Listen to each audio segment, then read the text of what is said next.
Imagine a city alive with jazz, thick with secrets, maybe a little dangerous. Now, what if a shadow fell over that city, a serial killer? And what if that killer didn't just terrorize people, but then told them exactly how not to be his next victim? Right. And the way to escape? Throw a party. A citywide jazz party. It sounds completely unreal. So the burning questions are huge. How did this guy, or whatever he claimed to be, just vanish? Exactly. And what does that absolutely chilling, taunting letter he sent tell us about fear, about how we react collectively? And what kind of ghost does he leave behind, even now, over 100 years later?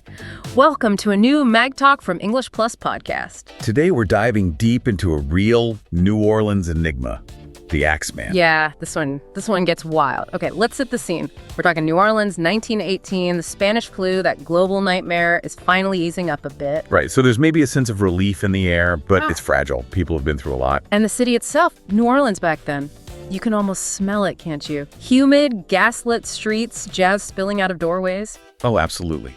Magnolias, maybe a bit of decay, the river, and secrets, lots of secrets. Jazz is really exploding. Gin joints, smoky rooms. A city of contrasts, really. Richness, poverty, music, danger. Perfect backdrop, almost, for a certain kind of fear to take root, something insidious. And it didn't start like some movie villain announcing himself, right? Right, not at all. It began quietly, almost. Yeah. A series of attacks. Brutal, yes.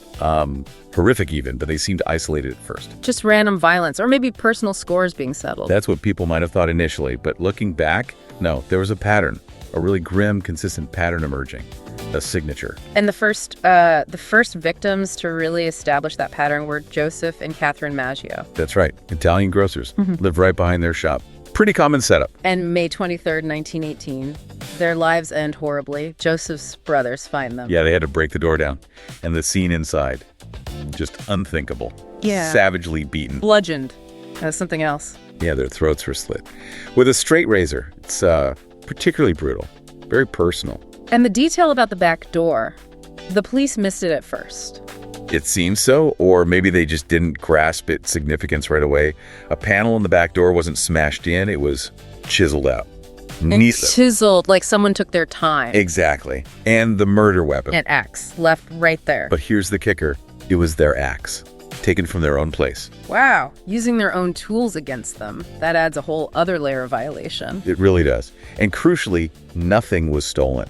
Money, valuables, all untouched. So robbery wasn't the motive, which leaves what? That's the terrifying question, isn't it? It just looks like violence for the sake of violence. Yeah. Pure, horrifying rage, maybe. Or something else entirely. So this first attack, the Maggios, it really sets the template, the MO. It absolutely does. You see these elements that keep repeating. One, the victims.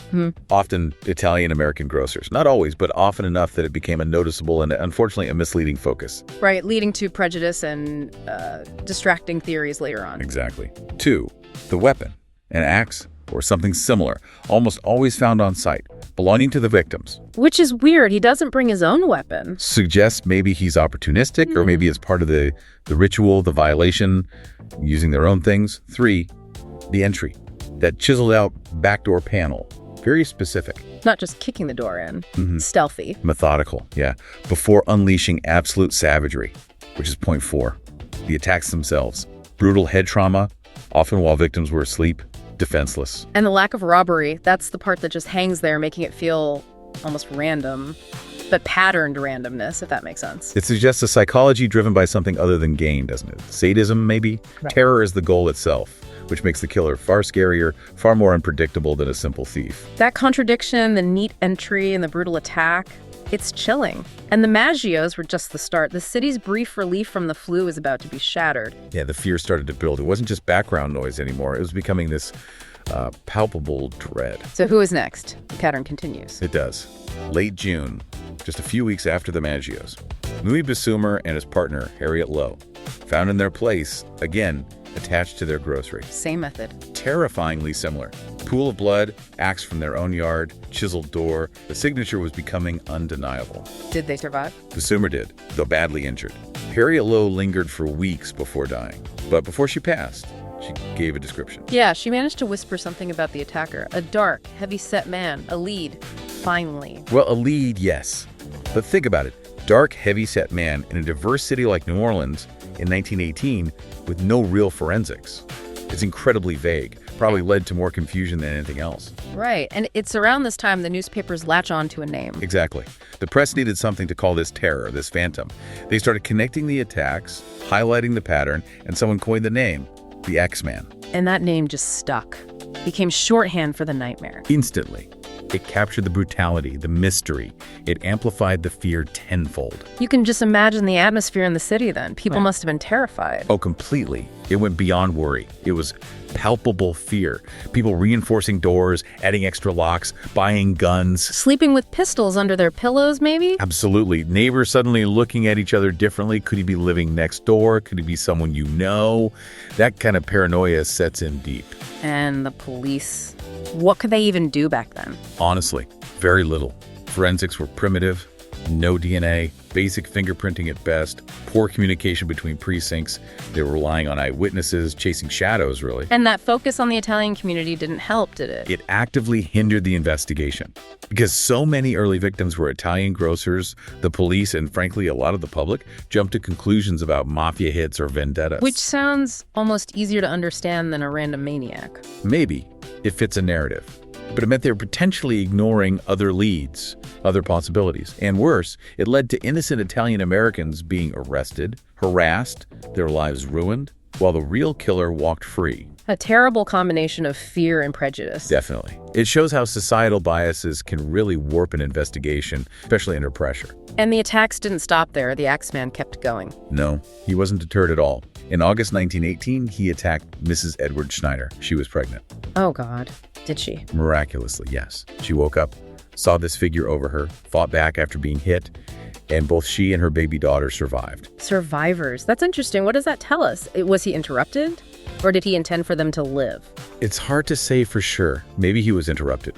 Or maybe, for some killers like this, leaving survivors adds another dimension to their terror. Living warnings, psychological torture. It suggests maybe the act of terror itself was the primary goal, not just killing. Chilling thought. And then the horror spread. It did. March 1919, he crossed the river to Gretna, attacked the Cordemelia family, Charles, Rosie, and their little girl, Mary. And this one was particularly bad. Yes. Horrifically, 2-year-old Mary was killed in the attack. That really galvanized the public. Killing a child, it cemented him as an absolute monster. And then the misidentification. Rosie Cordemelia accused her neighbors. Yeah, and the shock and trauma and grief immediately after. She accused the Giordano family. They were arrested, convicted even. Innocent people sent to prison based on her traumatized testimony. Did she ever realize her mistake? She did, thankfully. Yeah. Later, when she'd recovered somewhat, she recanted her testimony, saying she hadn't really seen them clearly, but the damage was done. It's a tragic example of how trauma can affect memory and lead to terrible injustices. While the real Axeman just slips away again. Exactly, leaving chaos, death, and now wrongful imprisonment in his wake. Okay, so the city is paralyzed by fear, the police are struggling, and then the Axeman decides to write a letter. This is where it gets really bizarre. Utterly bizarre. It takes the whole thing to another level. He goes from being this shadowy figure to, like, a performer on a public stage. March 13th, 1919, newspapers received this letter. Purportedly from him. Purportedly. And the tone, it's incredible. Pure egomania. Theatricality, almost. Playful menace. What did it say? How did it start? It opens, esteemed mortal. Right away, setting himself apart. Then, they have never caught me and they never will. I am invisible. I am not a human being, but a spirit and a demon from the hottest hell. Whoa, okay, so he's not just a killer, he's a demon now. That's the persona he's creating. Pure supernatural evil. He even postmarked it from hell, apparently. He mocks the foolish police, boasts about being unseen, uncaught. It's all about psychological warfare, isn't it? Breaking their spirit. Completely. And then comes the direct threat. He announces he will kill again. Next Tuesday, 15 minutes past midnight. Precise. Terrifying. Countdown. He's literally telling them when he's coming back. It's an incredible act of audacity. He's not just killing. He's orchestrating the city's fear. He's the puppet master. And then comes the weirdest part. The truly unique Axeman twist. After all that demonic boasting and threatening, he makes an offer. An offer. A little proposition, as he called it, born of his infinite mercy. It's almost comical if it weren't so terrifyingly real. And the proposition involved jazz. Jazz. He says, And this is a direct quote, more or less. "I am very fond of jazz music, and I swear by all the devils that every person in whose home a jazz band is in full swing will be spared." Just play jazz and I won't kill you. Essentially, yes. Yeah. A city-wide musical appeasement. Can you even imagine receiving that demand? It's insane. And how did he sign off? Simply the Axeman, and reminding everyone he's the worst spirit that ever existed. Just pure, unadulterated evil taking a moment to demand his favorite music. So New Orleans has this choice. Ignore this lunatic's letter or play jazz. What do? You're terrified. This killer seems unstoppable, maybe even supernatural like he claims. Do you risk it, or do you play the music? What happened on that Tuesday night, March 19th? They play the music. The entire city. It must have been the most surreal night in New Orleans history. Every dance hall, every bar, packed. Bands playing for their lives. Literally. Professional bands, sure, but what about regular people at home? Everyone. People who had instruments played them, people who didn't bang pots and pans, used kazoos, sang, shouted, anything to make a joyful, jazzy noise. Homes were just filled with sound. A citywide exorcism by trombone. You could call it that. A collective musical shield against the Axeman. There was even a song written for the night, supposedly the mysterious Axeman's Jazz. Don't scare me, Papa. Wow. And did it work? Did he strike that night? No. Whether because of the music, or just coincidence, or maybe he never intended to strike that night anyway, no one was killed. The Axeman kept his bizarre word. So what does that mean? Was he really a jazz fan? A demon who digs swing music? Or was he just a master manipulator? Think about the power move. He made an entire city dance to his tune. He proved he could control their actions through fear. It's a psychological victory for him either way. Absolutely. It speaks volumes about collective psychology under extreme duress, doesn't it? That impulse to do something, even something seemingly irrational, when faced with incomprehensible terror. Making music became this strange act of defiance of community, even if prompted by a killer. But that night, that incredible, bizarre night, it wasn't the end, was it? The music didn't silence him for good. Sadly, no. The jazz truce, if you can call it that, was temporary. His mercy was fleeting, or perhaps just another part of his game. He attacked again after the letter. He did, at least 3 more times that we know of. Sarah Lohman in August, Steve Boca in September. Both survived, adding to that tally of living victims. And then one final known victim. Yes, in October 1919, Mike Pepitone. He was killed. That seems to be the last confirmed attack attributed to the Axeman. And after Pepitone, silence. Just like that. As mysteriously as he arrived, he vanished.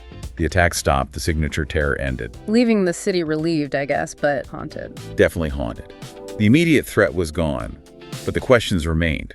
Who was he? Why did he stop? Where did he go? The Axeman became this ghost story, but one everyone knew was real. Which leads us to the suspects. Decades later, people are still debating who it could have been. And there's one name that always comes up, probably the most compelling suspect theory: Joseph Momfrey. Momfrey. Okay, what's his story? Well, the key thing is how he died. He was shot and killed in Los Angeles in December 1920. Shot by who? By Esther Pepitone, Mike Pepitone's widow, the Axeman's last victim. Whoa! She tracked him down. What did she claim? She claimed Momfrey was the man who murdered her husband. She also said he was involved in organized crime back in New Orleans, extortion rackets, that sort of thing. So the theory is the Axeman wasn't just a random lunatic, but maybe a mafia hitman, and the MO was just a cover. That's the theory, that these were targeted killings disguised by this bizarre, terrifying method to create panic and divert suspicion from, nascent criminal organizations flexing their muscles. Nascent meaning like early days of the mafia in the U.S. Exactly. Still forming, maybe using extreme violence to establish territory or silence rivals. And the Axeman persona was the perfect smokescreen. Did the police buy this? It seems they did, to an extent. After Momfrey was killed by Mrs. Pepitone, the police essentially considered the Axeman case closed. Convenient, maybe? Very convenient. But is there actual proof linking Momfrey to all the attacks? That's the problem. There isn't. No physical evidence, no witnesses placing him at all the scenes, just Mrs. Pepitone's accusation and the very, very convenient timing of his death, coinciding almost exactly with the end of the Axeman's reign. So is that timing proof? Or just a coincidence that let everyone breathe easier and close the book? It's the million-dollar question, isn't it? It's compelling timing, you can't deny that. But coincidence happens. Without hard evidence, Momfrey remains a strong suspect, maybe the strongest, but not definitively the Axeman. The doubt lingers. Okay, so Montfrey is the leading theory, but probably not the only one, right? There must be others. Oh, for sure. The sheer weirdness and the lack of closure means lots of theories have persisted. One is the idea of a copycat. Like maybe the first few attacks were one person and then others just adopted the style. Exactly. Maybe the Maggio attack or the letter inspired someone else. The slight variations in MO, like the razor used on the Maggios, but not always later, could support that. Maybe there wasn't just one Axeman. Multiple killers using the same terrifying signature, that's almost worse. It adds another layer of uncertainty, definitely. Or another angle focuses back on the victims. The Italian grocers again? Yeah, the idea of a racially or economically motivated killer. Someone with a specific grudge against that community, using the Axeman persona as a cover for targeted hate crimes, given the prejudices of the time. It's plausible, sadly. Did the police look at anyone else seriously back then? They arrested various people. A known criminal named Frank Doc Mumphrey. Another guy, Louis Ubicon, who actually tried chiseling a door after the main attacks, stopped, clearly an imitator trying to cash in on the fear. An imitator? Yeah. Gee. Yeah, dismissed pretty quickly. So you're left wondering, was it Mumphrey? Was it multiple people? Or was it, as some profilers might suggest, just a local? A local, meaning... Someone who knew the city intimately, knew the neighborhoods, the back alleys, the routines. Someone who could blend in completely, commit these horrors, and then just melt back into the everyday fabric of New Orleans. That might be the most chilling possibility of all, the monster hiding in plain sight. And because he was never caught, never identified, his legacy isn't about a person. It's about the fear itself. It becomes a symbol. Exactly, a symbol of random, motiveless evil. He's right up there in New Orleans folklore, with figures like Marie Laveau or Jacques Saint-Germain. Part history, part myth, all terrifying. And we're still fascinated, aren't we? Books, TV shows. Absolutely. Because it hits those primal fears. Vulnerability at home, the monster next door, the unknown. That chiseled door panel, it's like a crude keyhole into pure horror, a symbol of ultimate violation. You know, that letter really does change everything. It wasn't just about killing people. He wanted fame, fear. He wanted to control the narrative. He wanted to be the conductor of the city's terror. And that jazz night proves he succeeded, didn't it? For one night, New Orleans danced to the Axeman's tune. Literally. It's an astonishing demonstration of psychological power. And it cemented his place as something more than just a murderer. He became a legend, albeit a terrifying one. So over 100 years on, the music's faded, but the mystery. The mystery lingers. He's still an enigma, a blood-soaked question mark, a ghost story rooted in terrible reality. We've gone deep into the Axeman's chilling story today. The fear, that bizarre letter, the suspects, the enduring mystery. That idea of your home, your safe space, being so easily violated by someone unseen, it really gets under your skin, doesn't it? It absolutely does, and it shows how these historical mysteries, they're not just whodunits, they're about how fear works, how it can grip a community, how a single figure can become woven into the soul of a place like New Orleans. Which leaves us with a thought, maybe for you listening. In our world, where we feel like we know everything or can find out anything, why are we still so drawn to the stories that keep their secrets? What is it about the unsolved that captivates us so much? And this was another Mag Talk from English Plus Podcast. Don't forget to check out the full article on our website, EnglishPlusPodcast.com, for more details, including the Focus on Language section and the Activity section.